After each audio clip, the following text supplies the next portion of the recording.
ngàyនេះនាំបងប្អូនជិះឡានក្រុងអន្តបូលមើលទេសភាពទីក្រុងសូអ៊ូលម្ដងបងប្អូនតើទីក្រុងសូអ៊ូលមានទេសភាពអស្ចារ្យស្អាតយ៉ាងណាបងប្អូនកុំភ្លេចទស្សនាវីដេអូនេះរហូតដល់ចប់ហើយបងប្អូនដែលទស្សនាវីដេអូកុំភ្លេចជួយ share ចែករំលែកម្នាក់មួយផងបងប្អូនដើម្បីទទួលបានវីដេអូថ្មីៗបន្តទៀតជួយ follow page ជួយ subscribe channel YouTube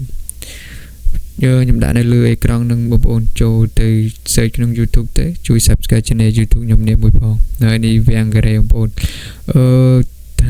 ថាតើរបៀបជិះយ៉ាងណាបងប្អូនភ្លេចទស្សនាវីដេអូលម្អិតជាមួយខ្ញុំឡានក្រុងនេះឡានក្រុងអន្តបូលនៅខ្មែរឥឡូវដូចជាមានដែរហើយនៅសៀមរាបមានហើយឥឡូវនៅដល់ភ្នំពេញក៏មានដែរហើយតើឥឡូវខ្ញុំនាំបងប្អូនទៅទស្សនាការជិះឡានក្រុងអន្តបូលមើលទេសភាពទីក្រុងសូអ៊ូលក្រេខាងត្បូងបងប្អូននេះឡានក្រុងលក្ខណៈបែបនេះបងប្អូនឡានក្រុងអន្តបូលហើយមានត្បូងអូលមួយកណាត់អន្តបូលមួយកណាត់ហើយទេសភាពស្អាតណាស់បងប្អូនហើយបើកថ្ងៃចាស់ហ្មងតែអត់សូវក្តៅទេនេះឡានអញ្ចឹងនឹងក្រុមហ៊ុនតែមួយទេឡានហ្នឹងជាមួយអាមិញហើយមុនដំបូងយើងទៅទិញសបុតសិននេះកន្លែងគេលក់សបុតនៅផ្សារធុងទីមូនបងប្អូននៅកូរ៉េចង់ជិះគឺអាចទៅទិញនៅជិះឡើងជិះនៅផ្សារធុងទីមូនបានអ្នកបងប្អូននៅកូរ៉េស្គាល់ហើយផ្សារធុងទីមូនស៊ីចាំងនៅកូរ៉េណាមស្គាល់ផ្សារហ្នឹងហើយនេះហើយឡានដែលខ្ញុំនឹងរៀបនឹងឡើងជិះបន្តិចទៀតនេះហើយថ្លៃសបុត$25,000ប្រហែលជា$14ហ្នឹងបងប្អូន$14ប៉ុណ្ណឹងសំរុំហ្មងហើយចូលទៅក្នុងទៅយើងទិញសបុតហើយយើងចង់ជិះខាងក្រោមក៏បានជិះខាងលើក៏បានកន្លែងនេះក៏បានដែរព្រោះអីសបុតអត់មានលេខក្អីលេខអីទេគឺយើងកន្លែងណាទៅលេយើងអង្គុយកន្លែងហ្នឹងហ្មងហើយនេះខ្ញុំអង្គុយទេខាងក្នុងអង្គុយខាងក្រៅបានមើលទេសភាពច្បាស់ល្អហ្មងបងប្អូនតែបើកថ្ងៃចាស់តែអត់សូវក្តៅទេអាកាសធាតុកាយនេះបើកថ្ងៃប៉ុណ្ណឹងដូចជាអាកាសធាតុដូចជា24-25អង្សាសេហ្នឹងប៉ុណ្ណឹងល្មមមិនក្តៅទេហើយយើងខ្យល់បក់មកលហីទៅល្មមហើយតើបងប្អូនទៅទស្សនាវីដេអូពេញទាំងអស់គ្នាហើយនេះមើលផ្លូវស្រុកគេបែបហ្នឹងហើយយើងមើលឡានបើកទៅនាំបងប្អូនមើលទស្សនាទីក្រុងសូអ៊ូលថាស្អាតយ៉ាងណាផ្លូវគេយ៉ាងណានេះចាប់ដើមចេញដំណើរទៅអូខ្យល់បក់មករំភូបងប្អូនអើយតិចស្រួលហើយមកផ្លូវម៉ែផ្លូវធំទូលាយហ្មងល្វឹងល្វើយផ្លូវប៉ុណ្ណឹងហើយនៅស្ទះចរាចរណ៍ទៀតណាដល់កឲ្យស្រុកនេះឡានច្រើនណាបងប្អូនកូរ៉េប្រជាជនគេច្រើនទៅប្រទេសទូចតែប្រជាជនច្រើនប្រជាជនដល់50លាននាក់ជាងប្រទេសទូចទៀតដូចជាងហើយឡានច្រើនស្ទះដែរហ្នឹងហើយនេះមើលស្អាតមែនតើហើយមើលខាងលើអញ្ចឹងធម្មតាទេតែខាងក្រោមរថភ្លើងក្រោមដីចង្វាត់ចង្វែងខ្វាត់ខ្វែងស្ថានីយ៍រថភ្លើងក្រោមដីនៅក្រោមហ្នឹងនៅខាងក្រោមនៅក្រោមឡានហ្នឹងក្រោមឡាននៅក្រោមដីហ្នឹងរថភ្លើងរត់ឆ្វាត់ឆ្វែងខ្ញុំចូលចិត្តជិះរថភ្លើងពូជិះរថភ្លើងអត់ពុលហើយសុវត្ថិភាពលឿនទៀតហើយមើលនេះក្បួចឡានបើកទៅលើក្បួចលឿនបងប្អូនទស្សនាកុំភ្លេចជួយ share ចែករំលែកម្នាក់មួយផងបងប្អូនហើយនេះនៅកូរ៉េសបោឡានក្រុងឃើញទៅវីបបើគៀកគ្នាមធ្យោបាយធ្វើដំណើរភាគច្រើនហ្នឹងគឺឡានក្រុងហ្នឹងនឹងរថភ្លើងហ្នឹងពេញនិយមមែនតើព្រោះអីតម្លៃធូរថ្លៃតម្លៃថោកដែរទេឡានក្រុងដូចជា1500វ៉ុតហ្នឹង1500វ៉ុតប្រហែលដូចជាយើងប្រហែលជា5000លុយខ្មែរប៉ុណ្ណឹងប្រហែលប៉ុណ្ណឹង5000លុយខ្មែរជិះម្ដងមករត់មកអស់ចំណតវាហ្នឹងតែបើឡានក្រុងឆ្លងខេត្តឆ្លងអីរៀងថ្លៃដែរតែយើងមកមើលទេសភាពមើលអាគារខ្ពស់ផ្លូវធំឡានក្រុងខ្វាត់ខ្វែងរថភ្លើងនៅក្រោមដីរថភ្លើងក៏រត់ឆ្វាត់ឆ្វែងនៅរថភ្លើងច្រើនប៉ុណ្ណឹងហើយនៅជិះឆ្អៀតទេណាបងប្អូនអត់មានកន្លែងអង្គុយទេឆ្អៀតណារថភ្លើងឡានក្រុងក៏អញ្ចឹងដែរឡានក្រុងណាឆ្អៀតយកតែមែនតែអត់មានកៅអីអង្គុយទេរ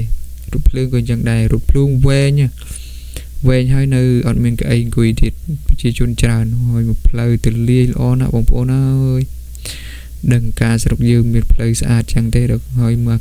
គារពាណិជ្ជកម្មវិញងើយផុតចុងដងងើយខ្ពស់មែនតើនេះផ្លូវឡាននេះយើងខ្ញុំជិះប្រហែលជា1ម៉ោងកន្លះគេនាំ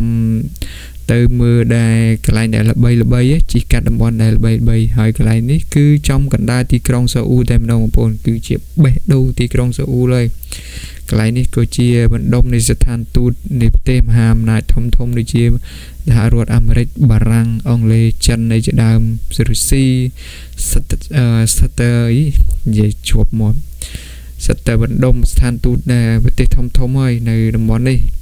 ហើយខាងមុខខ្ញុំនោះគឺជាវាំងបោះកូរ៉េ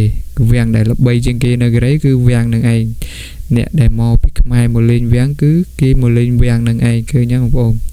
តែយើងបានតែជីកកាត់ទេព្រោះយើងជីមើលទេសភាពអញ្ចឹងណាឃើញនោះវាំងឃើញខាងមុខនោះ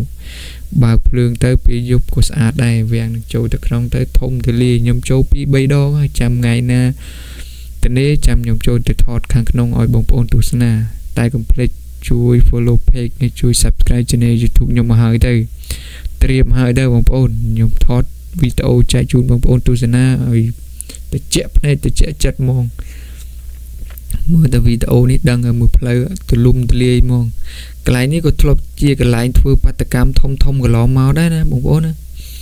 ហើយនេះមើលផ្លូវគេដាំដើមឈើអមអញ្ចឹងដើម្បីកាត់បន្ថយកម្ដៅហើយយើង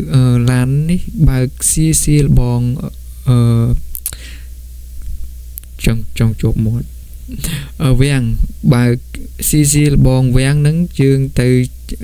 វិមានរបស់ប្រធានាធិបតីវិមានឃីវបងប្អូនចង់ស្គាល់វិមានឃីវនោះវិមានឃីវរបស់ប្រធានាធិបតី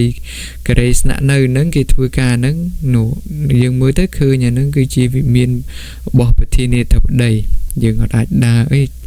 យើងអាចបើកចូលបានទេយើងដើរមើលបើកមើលចិត្តមើលទេសភាពចិត្តហ្នឹងគេបង្ហាញពីកន្លែងដែលសំខាន់អញ្ចឹងឡានគេបើកទៅកន្លែងដែលសំខាន់អូយជឿកស្អកកហើយពេលល្ងាចណានេះបងប្អូនម៉ោងប្រហែលជាម៉ោង3ហើយតែនៅបើកថ្ងៃចែកឡើយទេថ្ងៃនេះអូតសើផ្លូវស្រុកនេះធំមែនតើល្វឹងល្វើយឡាន410បើកគ្មានឆ្អៀតទេនេះល្វឹងល្វើយកន្លែងនេះក៏ធ្វើជាកន្លែងធ្វើបាតកម្មធំកន្លងមកដែរបងប្អូននេះផ្លូវនឹងទៅមុខទៀតគេធ្វើបាតកម្ម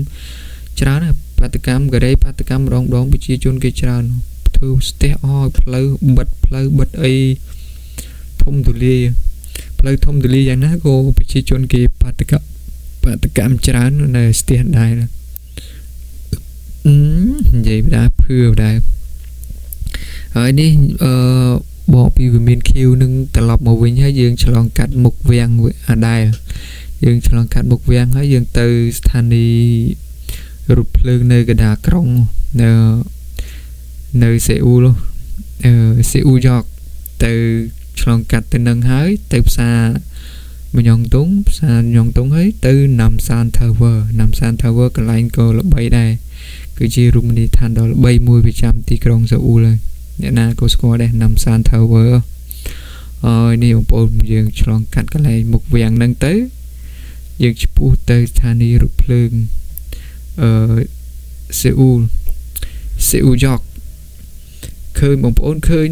នៅខាងក្រោមនេះក៏មានរថភ្លើងដែរណាខាងក្រោមដីនេះកុំឃើញអញ្ចឹងធម្មតាតែទេកូរ៉េផ្លូវរថភ្លើងខ្វាត់ខ្វែងអញ្ចឹងឯងតសើកូរ៉េណាបងប្អូនអើយហើយមើលផ្លូវខ្ញុំតសើតែផ្លូវលងប៉ុណ្ណាណី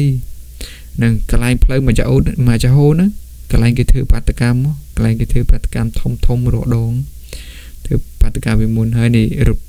ឡានក្រុងដែលខ្ញុំជិះគឺរូបរាងបែបហ្នឹងឯងហ្នឹងក្រុមហ៊ុនតែមួយណាហើយមើលអាគារពាណិជ្ជកម្មធំល្វឹងល្វើយតាមបណ្ដុំនេះគឺសិតសម្បូរស្ថានទូតប្រទេសមហាអំណាចធំហើយនោះមើលគេប្រជាជនគេដើរលេងកម្សាន្តនៅខាងនោះឆាកប្រគំតន្ត្រីនៅចិត្តហ្នឹងគេប្រគំតន្ត្រីសឹងរាល់អាទិត្យហ្នឹងកន្លែងហ្នឹងគុំតន្ត្រីឲ្យប្រជាជនគេទស្សនា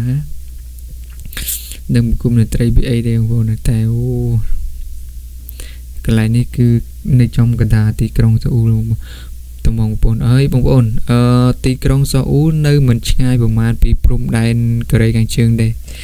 នៅចម្ងាយប្រហែលជាប្រហែលមិនដល់50គីឡូម៉ែត្រផងពីព្រំដែនកូរ៉េខាងជើងណា បើមានការវាយប្រហារណាមួយក៏ហានិភ័យមែនទែនកន្លងមករដ្ឋាភិបាលរបស់កូរ៉េក៏ចង់បដូររាជធានីពីទីក្រុងសេអ៊ូទៅសេជុងដែរក៏ប៉ុន្តែវាមិនមែនជាការងាយស្រួលទេការបដូររាជធានីម្ដងដូច្នេះហើយគឺសម្រាប់ចិត្តថាមិនបដូររាជធានីពីសេអ៊ូទៅសេជុងហើយនេះគឺត្រឡប់មកវិញហើយបងប្អូនអរគុណបងប្អូនសម្រាប់ការទស្សនាវីដេអូនេះគឺមកដល់កន្លែងយើងឡើងកន្លែងណាយើងចុះកន្លែងហ្នឹងមកដល់ធុងទីមូនស៊ីចាំងហើយកុំភ្លេចបងប្អូននៅកូរ៉េកុំភ្លេចទៅជិះកំសាន្តលេងលំហែអារម្មណ៍អញ្ចឹងណាយើងដើរលេងខ្លះទៅឬមើលគេមើលឯងលំហែអារម្មណ៍រំសាយអារម្មណ៍កុំឲ្យនឹកផ្ទះនៅខ្មែរឬឲ្យនឹកស្រុកខ្មែរពេកហើយកន្លែងជិះគឺនៅធុងទីមូនស៊ីចាំងយើងចុះនៅចំណតយើងចុះរថភ្លើងនៅធុងទីមូនទៅ